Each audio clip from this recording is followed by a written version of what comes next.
What's up guys, before the start of this video, this is an announcement I'm going to make.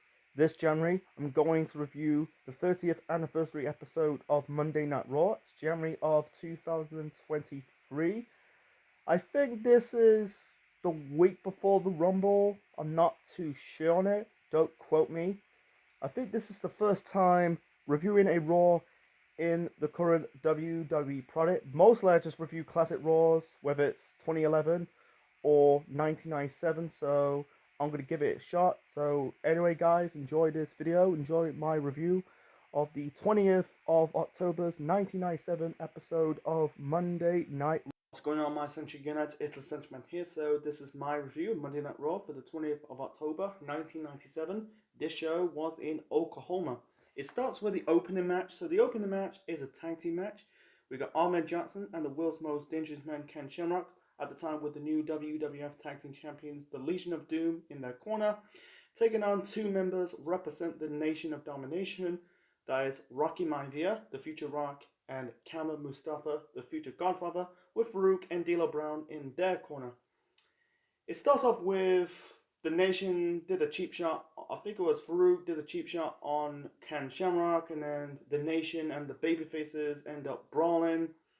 The match was good. I really enjoyed this match. I think Rock, or I'm going to call him The Rock, by the way. So Rock and Ken kind of like carried Kama and Ahmed Johnson to a good match, because Kama, he's okay, but he's not known for his like wrestling. Ahmed Johnson is not that great, but I think with Rocky Maivia and Ken Shamrock, they kind of carried them to a good opening match. Like during the opener, you had DX showed up. They are sitting on, I think they're sitting on chairs, holding signs. This is like the je ne sais quoi of racism. Sean, I think he holds like signs, and also you got China and Rick Rude, by the way. Yeah, I think it's Sean, Triple H, and China. I think the holding sign says like Uncle Tom 316. I'd rather stay in China. Spank me, Vince. Was it put your shoulder pad on, Vince? Who's booking this crap? What the fuck? I don't want to get into it. So that kind of it's like to seeing the sign says Uncle Tom 316. If you don't know, it's a racist slang for a black person. And I think Muhammad Ali said it was Joe Frazier called him an Uncle Tom. It's like, wow, you're not going to see that in today's professional wrestling product. I don't want to get into it. I'll explain more later on. So in the end, I think Farouk grabbed Rick Rude's case, hits Shamrock with it, and secured the victory for the Nation of Domination. I think it was Rocky who pins Ken Shamrock. It got me thinking, this is the first time that Ken Shamrock and Rocky Maivia ever faced one-on-one in the ring. They ended up feuding in 1998 over the Intercontinental Championship at the Royal Rumble, WrestleMania 14, in the finals of the 1998 King of the Ring tournament. I think they fought in the early rounds of the Deadly Games tournament leading up to Survivor Series 98. So that's another story for another time. So yeah, you had Ahmed Johnson chasing after the Nation of Domination, and then I think the Legion of Doom. My apologies, I almost call them the Legion of Domination, but LOD, the Road Warriors, like followed. And then they got attacked by the Godwins. They're wearing like Texas long heads. I'll get more to that because they're in this main event segment later on. So there's one segment before that. Vince announced there's going to be a former WCW champion going to show up because it's like because WCW end up like taking the WWF talents, guys like Hogan and Savage and Razor Ramon and Diesel, Roddy Piper, Mr. Perfect, and now WWF now got their WCW talent. We'll get to more of that later on. So there's one segment they cut it off from the network, and I saw a picture seeing like self-proclaimed. They brought that the Hart Foundation trashed the Nation of Domination's locker room. And yeah, there was pictures of Michael Cole's reporting it that there was racist slangs on the wall, says Canada rules. There was Canadian flags, Malcolm X, go back to your own country. I got the reason. I think it's a good reason why they cut it off the network, because it's not funny. It's not funny. It's racist. It's had no business. Doing racism has no business in professional wrestling. It's just don't. It's not funny. I don't mind his spin, like make fun of it, but doing this, it's just like I don't want to get into it, because if you do that type of like do a racism, in not just in professional wrestling or any type of entertainment, you're just risking pissing off the wrong people. So anyway, so Farouk, you kind of demand fans, you're running a racist company. Are you racist? And then he can't promo that WWF is nothing more than racist, and black people are the real rulers. My slaves are suffered. Blah blah blah. I don't want to get into it. It's stupid, fucking stupid, man. I don't know. It's scripted or at the time speaking to the heart. Anyway, so it's just why they did that. Like cut that. You know, black people are the original leaders or the original founders or owners of this country, whatever he said. And also, he called out Bret Hart, he called out Bret Hart, and he used to says, oh, we're good, you better than, what was it? You better than us, something like that, we're better than you, we're better than washing your car, we're better than you leaving the South. Farouk is not that great as a talker, man. He's just what it is. He's not a good like mic talk. Said about like picking up after you. Yeah, he's better. Yeah, saying like we're better than you. We're better than you. Than washing your car and picking you from this or leaving the South. What the hell is going on? Anyway, out come the Hart Foundation, WWF champion Bret Hart, Owen Hart, the British Bulldog, and Jim the Anvil Neidhart. They got cheered. They ain't got like a massive pop. They got like some slight cheered, for whatever reason, because they were the heels for the last few months. Since March and April, they were heels, and now all of a sudden they get the cheered. I don't get it. So anyway, so the next match we got Bret Hart versus Farouk, and then out come members of D Generation X, Shawn Michaels and Triple H. Shawn just said like, I knew all the things about Bret Hart. I never knew he was a racist. There's racism around the WWF. I think he said like he needs to be WWF champion. The WWF needs a champion that no racism, no color, no see anything. I'm a religious man. To see no religious, no color, no race, blah blah blah. Like they're just playing the race card. That's all they in this segment or this early parts of this episode is just playing the race card. So anyway, Bret trying to go after Shawn. He got beat down by the Nation of Domination. Then the Hart Foundation join in. I don't understand why it's not a disqualification, but the match still continue. I think this sucked. I think Farouk is way past his prime a little bit. Bray is a good worker. He didn't really carry him to a good personal match. I think one more of the match, Bret trying to lock Farouk. He worked on the leg of Farouk, trying to lock in the figure four leg lock onto the ring post, onto Farouk. But I think the Nation and the Hart Foundation kind of like brawling. It's a shame that I don't think they did like a Survivor Series match. That looks good because for weeks, leading up to Survivor Series, it's got nothing to do with Shawn Michaels and Bret Hart. It's between the Hart Foundation and the Nation of Domination. Anyway, so they end up brawling. Out comes Stone Cold Steve Austin and hit Farouk with the Stone Cold Stunner. Bret pins Farouk. I don't understand why. I'll get to that shortly. So Bret pins Farouk. He wins this match, and I don't understand why Austin's helped Bret, because they've been feuding for 1 year, going back to Survivor Series 1996, all the way to WrestleMania 13, all the way to Canadian Stampede. Bret and Austin were feuding the whole to this like the late 1996 all the way to the summer of 1997, they were feuding. I don't know why Austin helping his arch nemesis, Bret Hart, getting the victory, because at the time he's feuding with his brother Owen. We'll get to Survivor Series 97 next time. Well, not next time. I've got to review 2 more Raws after this, and then Survivor Series.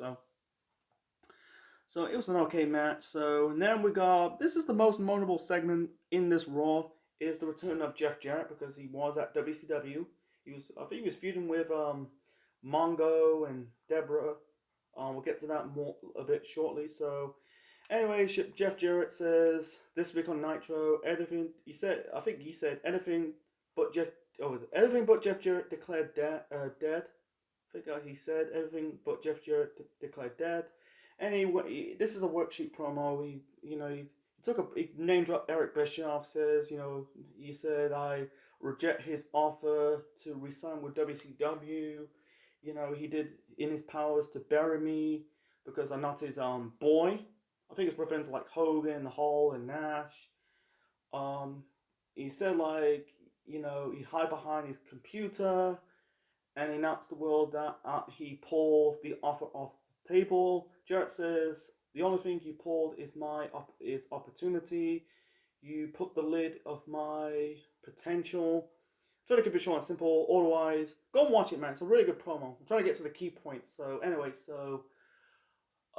he said about you put me, I was drowning in mediocrity, and there's no ladder for me to climb of success. And anyway, so you put me with a football player who cannot locked up. Doing the what's it called, the elbow and collarbone? Was it collarbone and elbow tie up?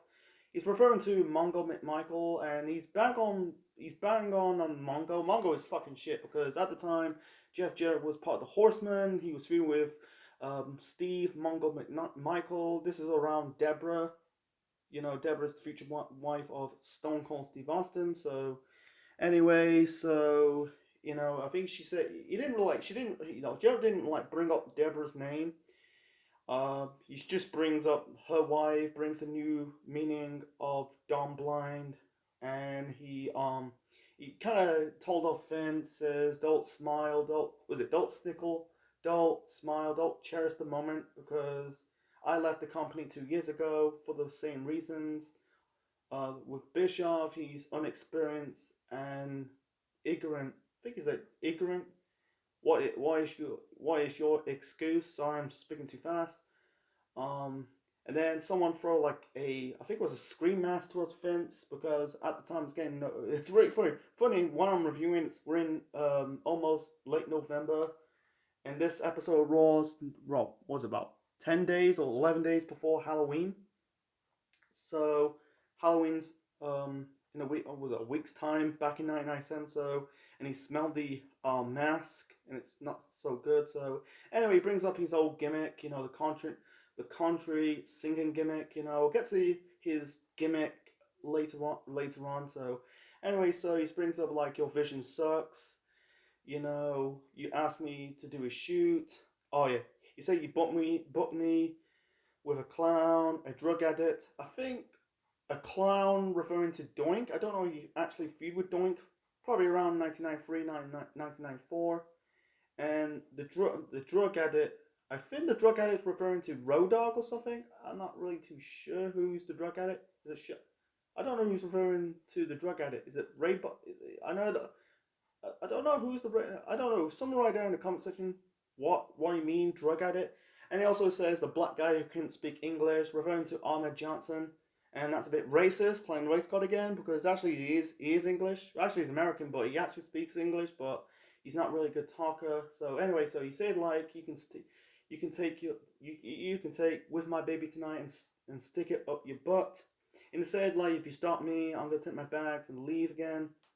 Get to the key points. So anyway, and he took it towards the stars. He brings up Bret Hart. You're always right. Was the key. You got you've gained respect for the last 15 years, and you live on names of recognition. And then the tradition ends right tonight.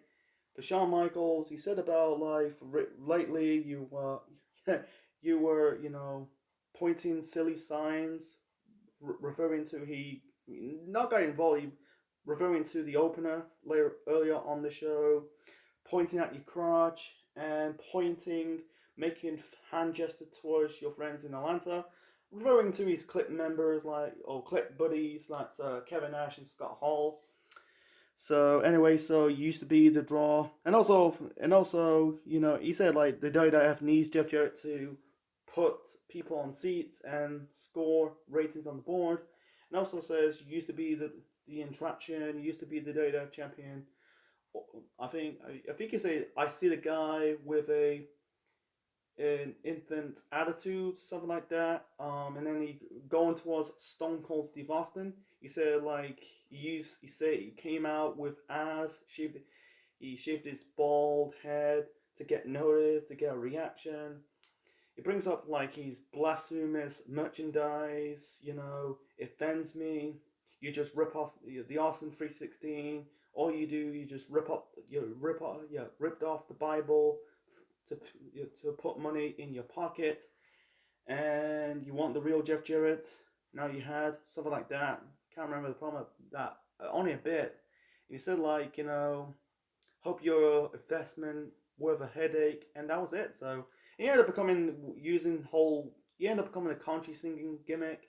I think it was a bit of a spin on it because he ended up becoming the Jeff Jarrett, this like the edgy Jeff Jarrett with the short hair, hitting his opponents with guitars, doing the strutting. That'll be in 1998. He'll get to carry on into his runs in his second run in WCW and in TNA.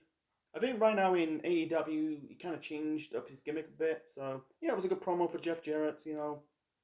So, and the one to say it about former WCW champion, I don't think he won a WCW championship or any title in WCW in his first run. He had only won it in his second run, because a great example of the world title on 4 or 5 occasions.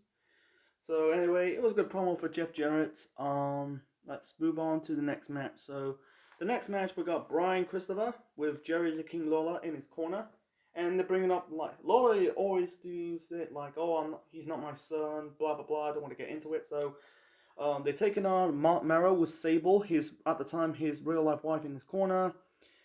You had Lawler asked Sable to like model a Stone Cold Steve Austin cap. So Sable put on the cap. Mark Merrow got pissed off, and yeah, I'll get to more of that shortly. So in the end, Lawler trying to distract the referee.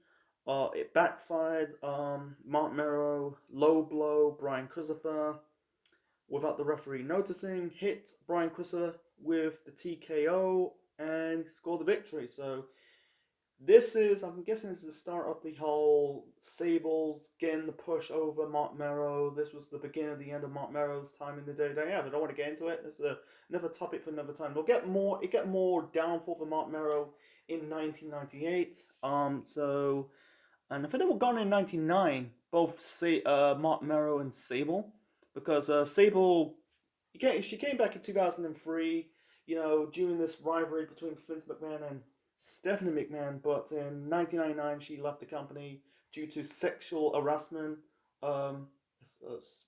rumor or decline or whatever it is. She got I don't know if she actually got sexual assaulted. I don't want to get into it. So the next match, So the next match. By the way, there's one segment I not wrote down. Is Jim Cornette. He's basically did his opinion. He wrote down something in the forum. There was a forum board at the time. Still is to this day. Any forum. Talking about the whole stuff with Phil Mushnick. I don't want to get into it because the opinion stuff doesn't really do nothing for me. I don't think it serves a purpose because of, I don't know, man. Maybe it has to do with it's got to do with I don't mind like bashing WCW. It was okay. It was a wood shoot, and Phil Mushnick, it didn't really do anything. It's just giving Jim Cornette something to do. Anyway, the next match we got a title versus title match. Owen Hart at the time is the Intercontinental Champion, taking on Shawn Michaels, who is the at the time the European Champion. Owen says, we can bring you can bring your guys around. You can leave your guys around. I'll leave the Hart Foundation around. You got to face me like a man, and one of them is gonna walk out as the tiles. That's Owen's pre-match promo, and it's one of the t-shirts says Owens 316. I just broke your net, and I don't get this. I'll get more of that when I review Survivor Series 97. So anyway, this was a good match. I really enjoyed this match between Owen and Shawn Michaels. No one got involved, the Hart Foundation and D-Generation X, so it was clean. Actually, it's not really clean. So in the end, Austin came out from the crowd. He's teasing like he's gonna attack Owen, but instead he hit the referee with a Stone Cold Stunner, and then Owen at the switching music by Shawn Michaels. Then you got Bret Hart coming down, attacking Shawn Michaels. Him and Bret kind of brawl, and out come the rest of DX, Triple H, China, and Ravishing Rick Rude. Pull Shawn Michaels out, and that was it. So this build up to Survivor Series is a lot weak. It's just a bit weaker for me. It's not. I don't know. It's kind of died down a bit. So anyway, so we got this segment with Undertaker breaking his silence. We haven't saw The Undertaker on TV since the Hell in a Cell match against Shawn Michaels at Bad Blood a few weeks prior. And then that was the debut of Kane. So anyway, so he said for over the last 20 years, I walked on the face of the earth. And I'm not doing the voices, by the way. Yeah, he walked on the face of the earth, covered in a dark cloud, grieving over a family member. And when things stood against me or something like that. Anyway, so he said about sorry about that. I'm trying to remember the promo that well. He said about like when I see in his eyes, I don't see a lovely long lost brother. I see a man with hatred, poison with his mind. He said to Paul Bearer that I'm burning in hell. I see a demon. No matter that you brainwash, referring to Kane, by the way, no matter you brainwash that person or tell that about your older brother, he said he's not going to fight his brother Kane. So that was it. So it's leading up to their match at WrestleMania 14. Sorry about that. I'm trying to remember the promo. I think it says, stand against me or something. Or referring to Kane because of his height. Glenn Jacobs is taller than Mark Calloway by 2 inches. And the difference is, Undertaker is not known for his physique. He's not like a big muscly man. He's just tall. With Kane, he's big, with shoulders. And then I think when he get in his 40s, he's starting to get fatter by the gut. Anyway, so let's move on to the next match. So, I forgot to mention this match. I forgot to write it down, but I'm going to talk about it anyway. So, this is for the light heavyweight division. This is a light heavyweight division match, or lightweight division. Yeah, light heavyweight division match. I was right for the first time. So anyway, we got Taka Michinoku taking on Tajiri. They announced that they're going to do a tournament. They're going to crown the first light heavyweight division. They're going to do a light heavyweight. They already done the light heavyweight division, but they're going to crown the first ever light heavyweight champion. And also the show footage of Taka with Vince, because I don't know if Vince is the owner, signing. I'm guessing he's a full-time member of the company. He's been wrestling for the company for months now. Tajiri, you won't see Tajiri again probably until the invasion in 2001. Anyway, so the match between Taka Michinoku and Tajiri, fucking good match. It was not a bomb burner, it's not like a 4-star classic, but it was a fun match to watch. Anyway, so they did the fine flashy moves, try to keep it short and simple. In the end, Taka hit Tajiri with the Taka Michinoku, Michinoku, my apologies, Michinoku driver for the win. And let's talk about the next match. So the next match, this is a tag team match. We got the Headbangers, Marsh and Thrasher, taking on the first ever match of the New Age Outlaws. You got Billy Gunn and Road Dogg. You know, they did their shtick, and also like Rick Rude did his shtick announcing Shawn Michaels. You know, he called the people from Oklahoma sleazy, slimy Oklahoma idiots. You know. Anyway, so Road Dogg did his shtick. It's not over yet. He'll get over when he was part of DX. He said about with original badasses. Introduced badass Billy Gunn. He used to be called Jesse James. Now he's just the Road Dogg. We'll get to more of that a little bit later on. He said like our journey starts now and it's gonna end of winning the WWF Tag Team Championship belts. And the match between the Road Dogg and Billy Gunn, the future New Age Outlaws, it was just blah. It was just getting over the New Age Outlaws. Billy Gunn and Road Dogg over. In the end, I think it was Billy Gunn hit one of the headbangers in the head with a boombox and scored the victory. Yeah, for the best. I think they did this segment with they betrayed. I think it was on Shotgun Saturday Night. Of basically Road Dogg and Billy Gunn turn on the honky top man for the best, man. I think how they're gonna fit beats me. Yeah, and this is the start of the New Age Outlaws for the best, man, because Billy Gunn, wow, for Billy Gunn and Jesse James over the last few months, they're giving these not pushes, but these singles runs are not really doing anything for them. They're better off being in a tag team, and I think they did the right thing. Great example with Billy Gunn. Their mistake is breaking up the Smoking Guns. It's Billy and Bart Gunn. And I think Bart Gunn returned to the company as, did the whole new Midnight Express tag team with Bob Holly. And then he became the future winner of the Brawl for All. With Billy Gunn, he didn't do much. He was rockabilly with the Honky Tonk Man. He was built like a loser. Now he's teaming up with Road Dogg, and then he become badass Billy Gunn.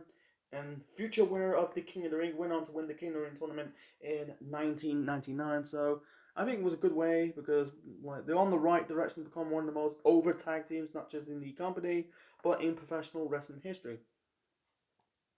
And that is the main event match. So, and we've got this some kind of main event segment. I thought it was a match. You got the Godwins wearing Oklahoma.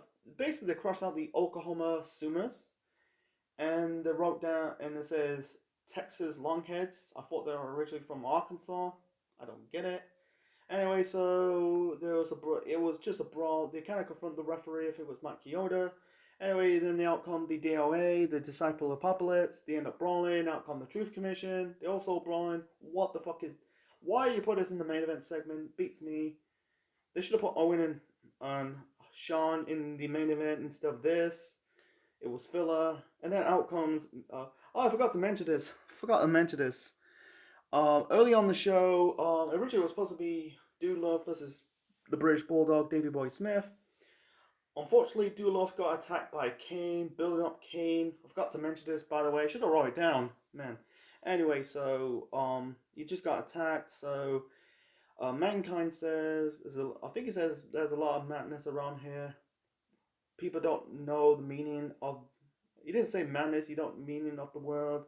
And the master of madness, mayhem. And he said he wants to fight Kane anytime, anywhere. Anytime, anywhere.